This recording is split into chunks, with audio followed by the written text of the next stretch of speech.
বন্ধুরা, আজ আমরা ধাতুবিদ্যার 2 মার্কসের সাজেশন নিয়ে চলে আসলাম। তো আমাদের আজকের ভিডিওটা খুবই ইনফরমেটিভ, খুবই গুরুত্বপূর্ণ হতে চলেছে। তো ভিডিওটাকে স্কিপ করে দেখবেন আর প্রত্যেক কটা কোশ্চেন অ্যান্সার খুব ভালো করে পড়বে। তো চলো শুরু করা যাক আজকের ভিডিও। আজকের ভিডিওর বিষয়বস্তু ধাতুবিদ্যার 2 মার্কসের সাজেশন। ফার্স্ট কোশ্চেন, তামার গুরুত্বপূর্ণ ব্যবহারগুলি উল্লেখ করো। কপারে একটি ব্যবহার উল্লেখ করো। তড়িৎ পরিবাহীতে তার ও বৈদ্যুতিক যন্ত্রপাতি তৈরিতে তামা ব্যবহার করা হয় কেন? উত্তর, তামার গুরুত্বপূর্ণ ব্যবহার।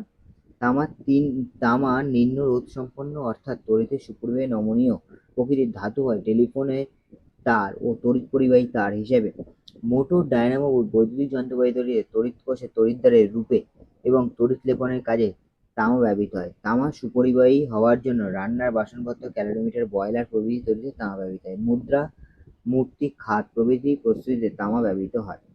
জিঙ্কের গুরুত্বপূর্ণ ব্যবহারগুলি লেখো অথবা দস্তার ব্যবহার উল্লেখ করো। জিঙ্কের গুরুত্বপূর্ণ ব্যবহারগুলি হলো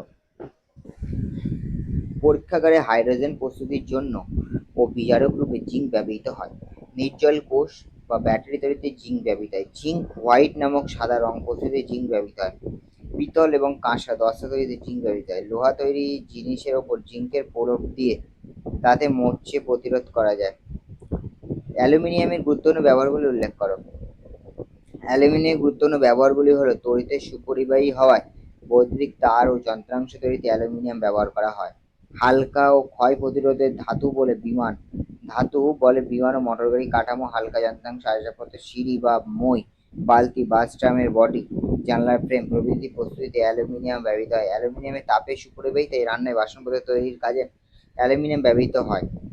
পাতলা পাতে পরিণত করা যায় বলে সিগারেট, চকোলেট, ওষুধ, মিষ্টি প্রভৃতির মোড়ক, টাংতা এবং প্যাকিং ফয়েল তৈরিতে অ্যালুমিনিয়াম ব্যবহার করা হয়। থার্মিক পদ্ধতিতে ভাঙা লোহা ও রেল লাইনের ভাঙা অংশে জোড়া দিতে অ্যালুমিনিয়াম চূর্ণ বা পাউডার ব্যবহৃত হয়।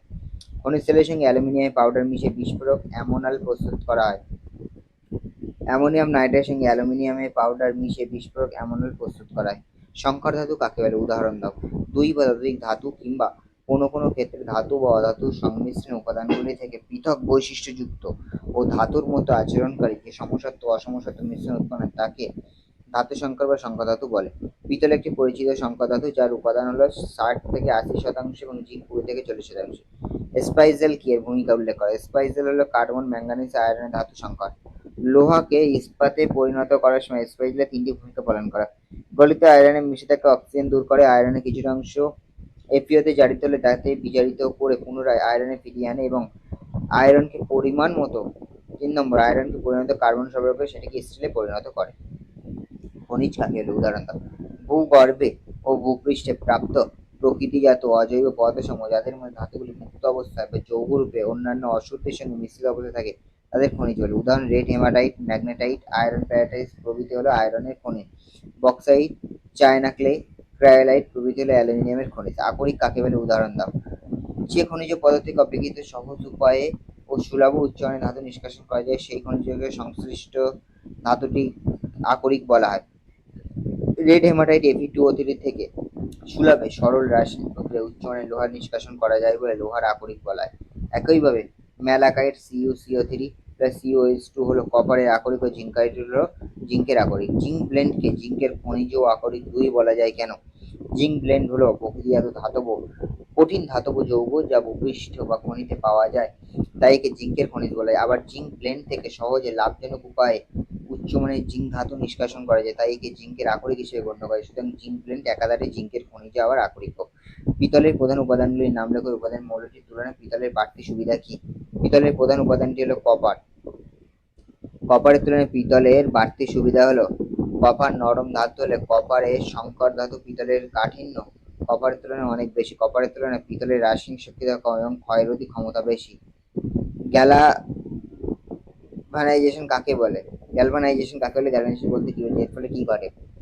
লোহা ও আয়রন নির্মিত বস্তুকে আবহাওয়াজনিত ক্ষয় ও থেকে রক্ষা করা অর্থাৎ লোহার উপর মরচে পড়া প্রতিরোধ করার জন্য গ্যালভানাইজেশন করা হয়। ধাতুর শক্তির শ্রেণীতে জেডেন এর অবস্থান Fe এর ওপরে। সুতরাং আয়রন অপেক্ষা জিঙ্কের অধিক তড়িৎ ধনাত্মক হওয়ায় আয়রন অপেক্ষা জিঙ্কের অক্সিজেন ও জলীয় বাষ্পে বিক্রিয়ার প্রবণতা অনেক বেশি। এর ফলে জিঙ্কের কিছুটা ক্ষয়প্রাপ্ত লোহা অক্ষয় থাকে, অর্থাৎ জিঙ্কের উপস্থিতি আয়রনের জারণ ও মৌর্য করার হাত থেকে রক্ষা পায়। অ্যালুমিনিয়াম ধাতুর তার ক্ষয় থেকে কিভাবে রক্ষা পায়? অ্যালুমিনিয়াম ধাতুর তৈরি জিনিসকে আর্দ্র বায়ুতে ফেলে রাখলে ওর উপরে অ্যালুমিনিয়াম অক্সাইড Al2O3 এর উপর একটি সূক্ষ্ম সাদা আস্তরণ সৃষ্টি হয়। এর ফলে উজ্জ্বলতা নষ্ট হয়ে যায়। অক্সাইডের এই আস্তরণ জলে অদ্রাব্য হয়। বায়ু O2 ও জলীয় বাষ্পে আস্তরণ ভেদ করে ধাতুর সংস্পর্শে আসতে পারে না।